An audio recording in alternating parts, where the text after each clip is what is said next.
A cidade do desvio variegado.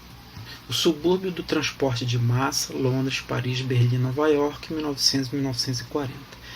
Dando continuidade à aula anterior, vamos examinar hoje o texto do mesmo livro do Peter Hall sobre a criação de subúrbios e a questão do transporte de massa naquelas cidades. O processo de suburbanização e as soluções para a habitação de massa tem como forte comando o mercado, mais em Londres que em Nova York. O aspecto-chave para essa questão da suburbanização e as soluções de transporte de habitação de massa tem como aspecto-chave o papel do transporte coletivo, as hipotecas, os financiamentos habitacionais mais baratos e a longo prazo, e o entrosamento entre as urbanizações, as áreas que foram construídas pela iniciativa privada e pela pública e a ampla escala que elas tinham. Londres, como foco da narrativa, vai ser em cima das intervenções para a provisão habitacional, segundo a ênfase culturalista da cidade de Jardim de Raymond Unwin e Barry Park.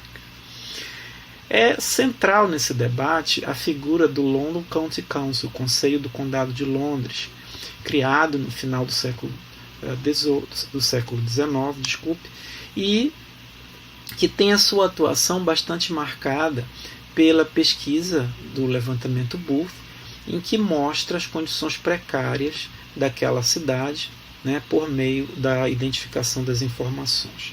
As indicações da necessidade de melhoria nas condições de locomoção foi um primeiro passo para melhorias da habitação, por meio da construção de ferrovias subterrâneas, que seriam os metrôs e algumas elevadas, bem como linhas de bonde de superfície para fora dos limites metropolitanos de então.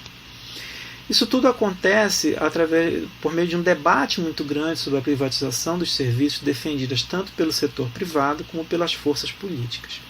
O Comitê de Habitação do London County Council vai puxar o processo por meio da construção de conjuntos habitacionais na periferia e nos limites de Londres.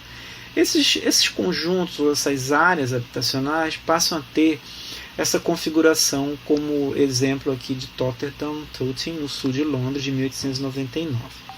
Pode ser que a configuração nos pareça um pouco do que seria uma imagem meio que estereotipada da cidade inglesa, por causa dos telhados, das empenas, da presença das chaminés, mas é importante que se destaque que essa configuração é a forma de construir para a classe trabalhadora. Ela é mais econômica, ela não tem ornamentos, ela tem a parede apenas composta pelos tijolos, não tem acabamento, e uma economia muito grande na presença das áreas verdes e também na relação entre as paredes de cada uma das edificações que são subdivididas. Essa configuração é justamente a que nos interessa para tratar da questão da criação dos subúrbios, dessa forma aqui, e também o crescimento do underground, do metrô. Nós vamos ver alguns mapas do metrô londrino. Já em 1908, nós temos aqui as linhas que compõem o primeiro anel metropolitano. Todas essas extensões aqui que vocês veem a partir do que seria um anel circular, que antes, que primeiramente é representado pelos mapas muito fiéis ao desenho real dos traçados. Com o tempo nós vamos ver que isso vai se perdendo, e ela é concentrada em torno da linha central, essa linha azul aqui, e circundada pela a linha metropolitana, a Piccadilly, que vai fazer essa ligação aqui, e também a linha do distrito de Londres, que é essa linha verde. Então você vai vendo que a ideia do metrô era inicialmente servir a esse centro principal. Porém, passagens de bonde e passagens de metrô passam a ter um peso grande nos orçamentos familiares. Os bondes, como instrumentos de política social, vendiam passagens mais baratas de manhã cedo aos trabalhadores, que fariam com que, somados a aluguel e condução, resultasse numa quantia menor que a exigida pelos aluguéis no centro de Londres. É como se fosse uma tentativa de fazer um equilíbrio. Porém, a alta capacidade de transporte dos trens baratearam as passagens e garantiram para que a população pudesse ocupar áreas nesses subúrbios. Aqui nós temos um outro exemplo de um conjunto de casas para essas classes trabalhadoras.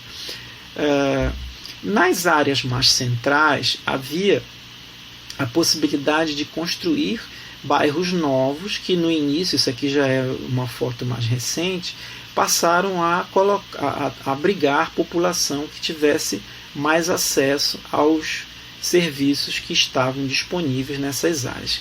Todas elas muito economicamente desenvolvidas em função da possibilidade de acesso da classe trabalhadora aos empregos.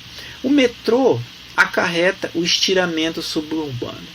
A supremacia da iniciativa privada no crescimento suburbano é muito interessante com a participação do capital norte-americano na Inglaterra, de duas formas: pela explosão da construção com fins lucrativos, sobretudo nos arredores de Londres, parte dentro da linha mestra dos esquemas de planejamento urbano e parte adiantando-se a ela.